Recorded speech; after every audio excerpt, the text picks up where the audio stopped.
কেউ যেটা বুঝে না সেটা বুঝে কে? কেউ যেটা কল্পনাও করতে পারে না সেটাও আল্লাহ পাক রব্বুল আলামিন কল্পনা করতে পারে। দুনিয়ার মানুষ আল্লাহ পাক রব্বুল আলামিন বলতেছে, যদি তাকওয়া সম্পদ অর্জন করতে পারো, দুনিয়াতেও আমি তোমাকে সমস্যা থেকে সমাধান দিয়ে দিব, সকল ঝামেলা থেকে তোমাদেরকে মুক্তি দিয়ে দিব। ওয়ায়ারযুকুহু মিন হাইসু লা ইয়াহতাসিব, এবং তাকওয়ার সম্পদ যারা অর্জন করবে বাবা, আল্লাহর ওয়াদা এক বিন্দু পরিমাণ সন্দেহ করার কোনো সুযোগ নাই।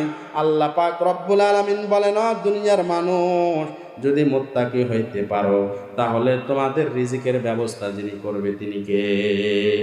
আর একটা আওয়াজ করে বলেন, কে রিজিকের ব্যবস্থা করে? আল্লাহ পাক রব্বুল আলামিন অন্য আয়াতে বলেন, ওয়া মান ইয়াত্তাকিল্লাহা ইউকাফির আনহু সাইয়্যাতিহি। আল্লাহ বলেন, দুনিয়ার গোলাম, যারা নাকি তাকওয়া অবলম্বন করবে, যারা নাকি মুত্তাকি হবে, আল্লাহ পাক রব্বুল আলামিন ওই বান্দাদের জীবনের গুনাহ খাতা যা আছে, ওই গুনাহ খাতাগুলো আল্লাহ তাআলা সকল কিছু মাফ করে দিবে। সুবহানাল্লাহ। শুধু তাই নয়, অন্য আয়াতের ভিতরে আল্লাহ বলেছেন, ইউবাদদিলুল্লাহু সাইয়্যাতিহিম হাসানাত।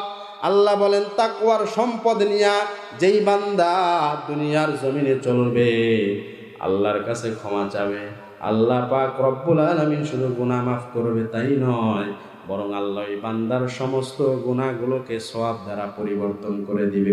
সুবহানাল্লাহ। তাকওয়ার সম্পদ এই জন্য অর্জন করতে হবে।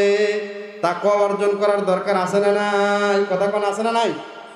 সে জীবন ধন্য, সে জীবন পূর্ণ, যার দিলে আছে শুধু আল্লাহর ভয়। সে জীবন পূর্ণ, সে জীবন ধন্য, যার দিলে আছে শুধু আল্লাহর ভয়। অনুশোচনা করে দু চোখের পানি ছেড়ে, অনুশোচনা করে দু চোখের পানি ছেড়ে কাঁদে হৃদয়। কোন সে হৃদয়, কোন সে হৃদয়? সে জীবন ধন্য, সে জীবন পূর্ণ, যার দিলে আছে শুধু আল্লাহর ভয়।